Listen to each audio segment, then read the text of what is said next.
Chapter 1: A crazy, frantic encounter.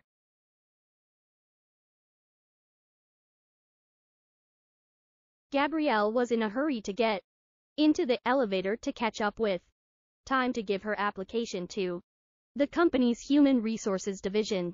The core manufacturing industries placed itself in this building.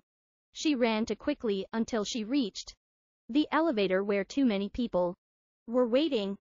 Then suddenly, a group of men in black suits walked by, widening their way that those standing by the elevator must give way, where a man in a blue suit and a lady following her in corporate attire moved into the elevator. They are about to close in when Gabrielle yells, "Hey! This elevator can carry 15 people in it. Your count is only 4. Why are you refusing us to get in?" As if the president of this country is in that elevator. All the people by the elevator were shocked and forced themselves to silence, shying away from her. The man in a black suit was about to say something when the man in the blue suit hushed him for silence. "Okay, young lady, you may get in with us," said the man in a blue suit, offering his hand to welcome her. With her head up, Gabrielle entered without looking at the man who allowed her in. "And what floor are you going, Mum?" queried the man, beaming with a wistful smile. It's as if he was amused by how Gabrielle demanded entry to the elevator. "Oh, I think it's in the Human Resources Division. Thank you."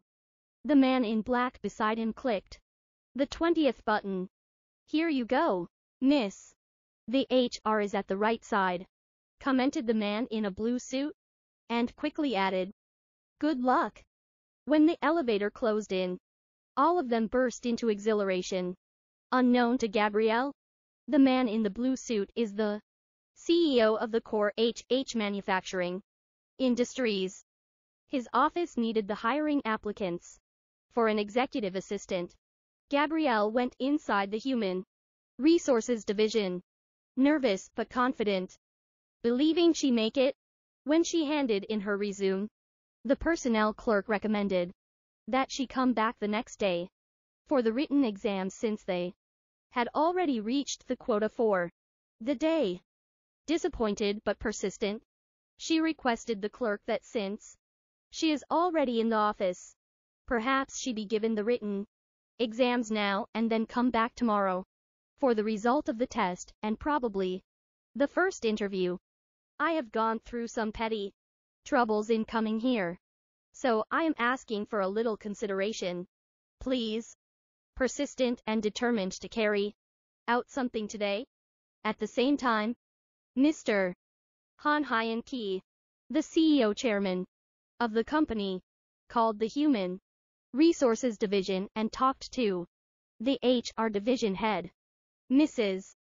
Ramina Miranda, you have an applicant on her way to your office right now, and she is wearing a blue dress with a butterfly clip on her hair.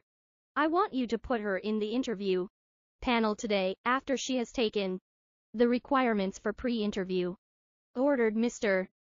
Han. Mrs. Miranda was about to tell him that applications would resume tomorrow, but quickly changed her mind and rushed out of her office to catch the lady Mr. Han described. There she is, in time of her exiting the door since the personnel clerk declined her request for consideration. Mrs. Miranda called out on her. "Excuse me, a young lady in blue.